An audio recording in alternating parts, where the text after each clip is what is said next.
روز جوانان تاجیکستان در ناحیه وسه تحت عنوان ما جوانان پیروان پیشوای ملتیم با نمایش کارهای دستی هنرمندان جوان اشتراک ورزشکاران گیرندگان استیپندیای پرزیدنت جمهوری تاجیکستان در سطح بلند آمادگی آغاز گردید.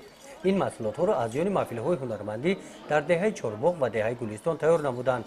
و سالهای 2019-2021 سالهای رشد دهات سیاحی و هنرهای مردمی بخشیده شده همچون ارمغان و سیاحان و مهمانانی که به ناحیه میآیند پیشنهاد می‌گردند. بعد تماشای نمایش هنرهای مردمی بخشیده به روز جوانان تاجیکستان جمع‌آمد ایدانه برگزار گردید.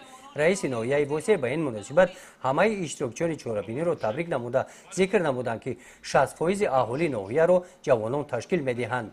در ناحیه 9 نفر گیرندگان استیپندیای پرزیدنت جمهوری تاجیکستان، 6 نفر گیرندگان استیپندیای رئیس ولایت و 5 نفر گیرندگان استیپندیای رئیس ناحیه میباشند.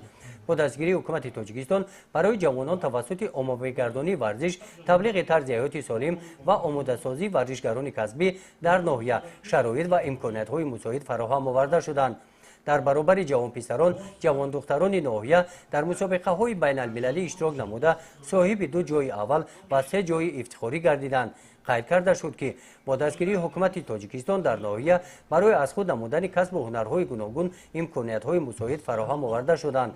از چنین امکانات‌ها جوانان عاقلانه استفاده نموده سهم خود را در جامعه پیدا نموده ایستادند.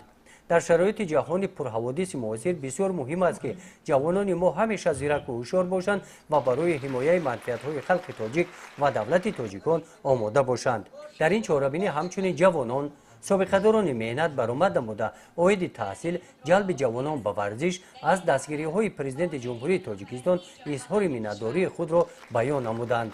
سپس در محیط ایدانه از نام مقامات اجرایی حاکمیت دولتی ناحیه به یک گروه جوانان برای سهم ارزنده گذاشتن در رشد ساحه‌های اجتماعی و اقتصادی ناحیه افتخارنامه‌ها سپاریده شدند. در قسمت فرهنگی چهاربینی نورسان و جوانان با زبان‌های تاجیکی و روسی شعرها قرائت نمودند. کارمندان فیلارمونیای ناحیه تحت عنوان یک روز جوانی با برنامه ایدانه کنسرتی برآمد کردند. گزارش خواجه نظریف خدای نظر ظهورف از ناحیه وسه برای برنامه اطلاعاتی نوید.